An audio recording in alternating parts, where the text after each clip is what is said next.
Marine khukri.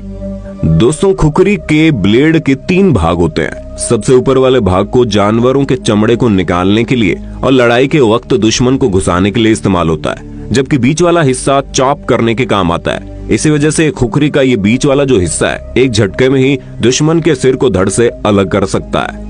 वहीं अगर हम खुकरी के सबसे निचले वाले हिस्से की बात करें तो ये चीजों को स्लाइस करने के काम आता है। दोस्तों, ब्लेड के सबसे निचले हिस्से में और हैंडल के जस्ट ऊपर एक नॉच होता है। ये नॉच हिंदू धर्म में ओम की तरह और गाय के खुरक के आकार का बनाया जाता है। नेपाल में इस खुकरी का धार्मिक महत्व भी है।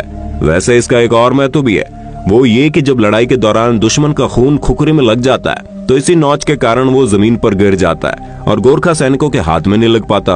वरना लड़ाई के वक्त खून बहते हुए हाथों में आ जाए तो हैंडल पर चिकनापन आ जाता है, जो लड़ाई करने में दिक्कत दे सकता है। हालांकि पश्चिमी देशों के लोगों के लिए बनाए गए नए डिजाइन के खुकरी में नॉच नहीं होता। वैसे हम आपको बता दें, इसका हैंडल लकड़ी, भैंसे के सींग, हाथी के दांत या फिर जानवरों की तरह तरह की हड्डी वगैरह से बनाया जाता है। आजकल इसे ज्यादातर लकड़ी से ही बनाया जाता है। दोस्तों, खुकरी की जो मयान होती है उसे अलग अलग चीजों से बनाया जाता है, लेकिन आपको इसकी सबसे महंगी मयान जो मिलेगी वो भैंस के सींग से बनाई हुई मिलेगी। और हाँ, सबसे इम्पोर्टेंट चीज तो हम बताना ही भूल गए, वो है खुकरी के साथ 2 छोटे छोटे औजार मिलते हैं, जिनमें से एक तो होता है चकमक, जो धार करने के लिए और आग जलाने के लिए उपयोग होता है, और दूसरा औजार होता है वो छोटी छोटी चीजों को काटने के लिए एक छुरी की तरह इस्तेमाल किया जाता है। विश्व युद्ध के दौरान गोरखा और खुकरी दोनों ही चर्चा में आए थे, लेकिन सितंबर 2010 को एक ऐसी घटना घटी जिसकी वजह से ये दोनों वापस चर्चा में आ गए। असल में दोस्तों हुआ ये कि इंडियन आर्मी के गोरखा रेजिमेंट से रिटायर होने के बाद एक गोरखा सिपाही जिनका नाम विष्णु प्रसाद श्रेष्ठ था, वो ट्रेन से वापस अपने गांव नेपाल जा रहे थे।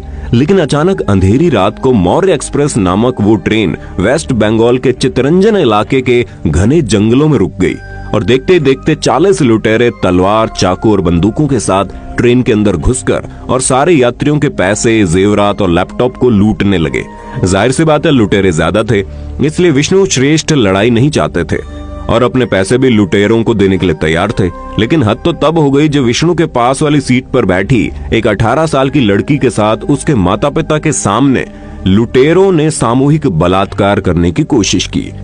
और तभी विष्णु के अंदर का गोरखा जाग गया और उन्होंने अपनी खुकरी निकाली और अकेले ही 40 लुटेरों के साथ भिड़ गए।